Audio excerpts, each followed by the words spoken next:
God's sake, don't touch it. Dad, what's wrong with the telly?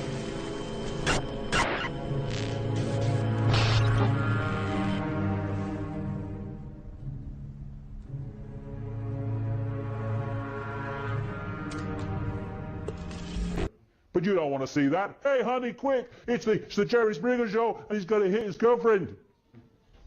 Shut up! Watch this. Go about your business. Everything's fine. It's a mad world. Yes, it is. They want to turn us into robots, and they're doing so. And if anyone thinks that it's not possible, well, it is possible. It's been done before. They just want to do it on a mass scale. This is China today. Look at that. They are human beings. They could be free spirits. They could be all consciousness expressing itself in this reality. And look at them. Robots! And that's what they want us to be. Robots. With this acquiescence, this manipulation of in like the laboratory maze I was talking about, by constantly giving us reasons to be punished and to fear. And then, I'm coming to an end now, but again, this is part of Big Brother. This is really part of Big Brother. The human body is an electrochemical organism, and if you destabilize it electrically or chemically, you stop that organism working to full capacity. And part of that capacity is emotional and mental sharpness and balance and equilibrium. So the more you pour chemical and electromagnetic, electrical pollution and disruptions into the electrochemical organism, the more you stop that manifesting its true potential for sharp thought and balanced emotion. When you look at the graphs for the increase in the crap they put into food, chemical concoctions and cocktails, overwhelmingly, though certainly not always, aimed at children. And then you look at the graph of the increase in so-called childhood behavior problems, they go up like they're connected by a magnet. There is a war on our children because they're the generation they overwhelmingly have to suppress.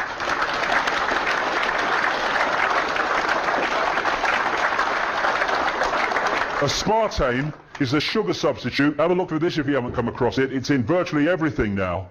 And aspartame is a excitotoxin, they call it. It excites brain cells and destroys them. It stops the brain working efficiently.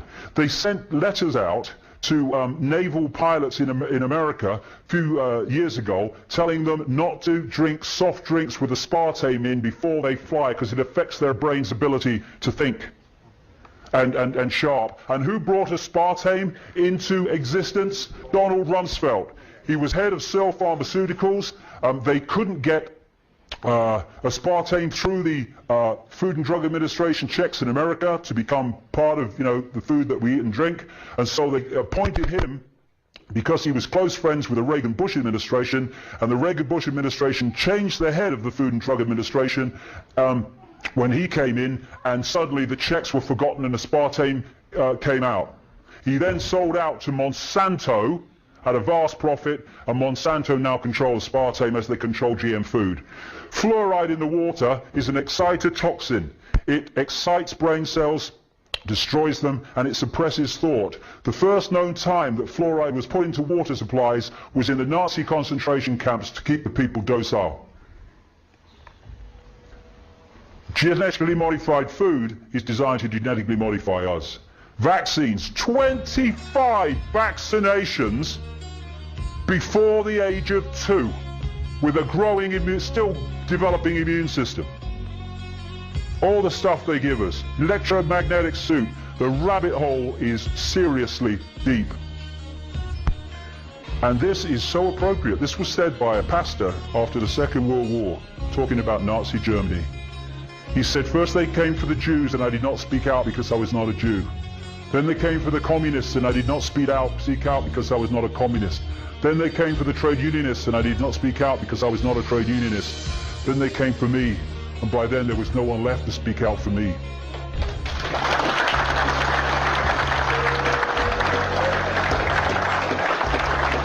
And what they're doing is picking off different sections of society, and the other sections are saying, well, it doesn't affect me, not my problem. And eventually, enough sections are picked off for those that were looking the other way to be picked off also. That's how it is. Divide and rule. Not my problem. Well, it is our problem. Injustice anywhere is a threat to justice everywhere. Martin Luther King. Absolutely it is. And what we need to do is stop making excuses. Oh, I don't know, the world's coming to. Well, do something about it then, mate. All right? You know, the power is with us. Take it on a basic level. What we need is a mass non-cooperation, non-violent process of non-cooperation with that which wishes to enslave us. When someone gets fined for putting a wheelie bin out, if thousands and thousands of people put the wheelie bin out the wrong day every week until the laws change, finished.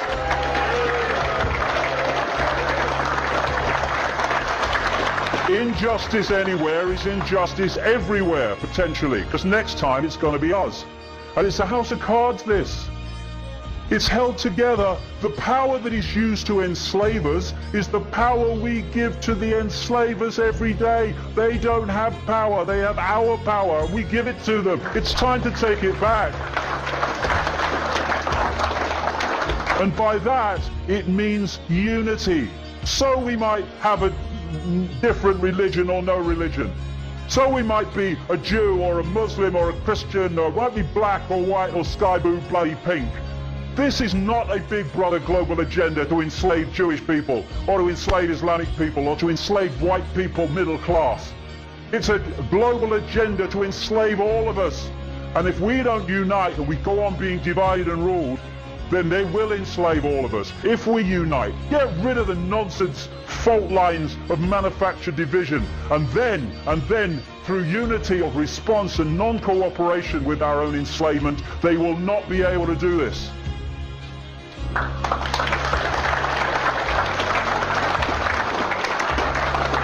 The key is to free our minds. We see the world like this. We need to see the, oh God, look at it. Free our minds. Einstein said, you cannot solve problems with the same level of consciousness that created them. And that's what we do. We have a political consciousness which comes in under a Labour name or a Republican name, and then they're replaced by the same political consciousness called Conservatives or Democrats. And nothing changes because the same level of consciousness that created the problem has come in to carry on creating the problems. We've got to go to another level of consciousness beyond this nonsense, beyond this playpen. As Gandhi said, you must be the change you want to see in the world. We are the world. What else has created the world that we are looking at? We have, or we've allowed it to be created on our in our name. There is no path to peace. Peace is the path. We've got to stop fighting each other before we divided and ruled into total enslavement. And Martin Luther King said this, cowardice asked the question, is it safe? Expediency asked the question, is it politic? Vanity asked the question, is it popular? But conscience asked the question, is it right? And there comes a time when one must take a position that is neither safe nor politic or popular, but one must take it because it is right.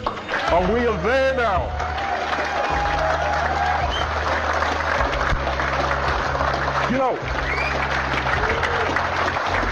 when someone said to me, what would change the world quicker than anyone else? I would say this, or anything else, it would change overnight if we did this, because everything would come from it. If we stopped making decisions about our actions based on what is right for us in the moment and started doing what we knew to be right by conscience and justice, this world would transform. This world has been created as we experience it by billions of people deciding every day, what do I do in the interests of me? Once we start saying, what do I do in the interests of justice, fairness, and my own conscience, actions change, the world changes. And we are in control of that. And we are at a fork in the road now, because Big Brother's on a motorbike now. This is not the totalitarian tiptoe anymore, this is the totalitarian sprint. And we have one last chance to open our eyes, open our minds, and start getting involved in doing something about this. Because, you know, there's going to come a time, and it ain't too long from now, when we're going to have to look our children in the face, in the eyes, and we're going to have to answer the question without blinking and without averting them. What were you doing, Daddy, Mummy, Granddad, Grandma, when the fascist state came in that now controls every facet of our lives, including our thoughts? What were you doing when it came in? Now, for what, all my ills and all the rest of it, I won't have to blink. How many other people will be trying to look the other way? We have a chance now, still, not to be in that position. Because I'm 56, what have I got left? 10 years, 20 years, a bit longer maybe? The young people today, the kids today, the grandkids today, they're going to have to live their entire life in what these madmen want to introduce and are in the process of doing so fast. We owe it to them, if not to ourselves, not to leave them the design that these people have been working towards for so long. We need to get involved. And if we do in a united way, the power they're using to enslave us will be gone.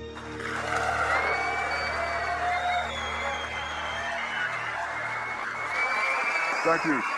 Thank you very much. Thank you. Thank you. Thank you.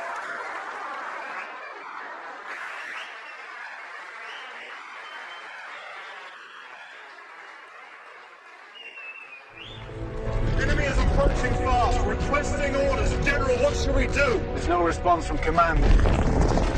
Or from party leader Greedy. Stand down!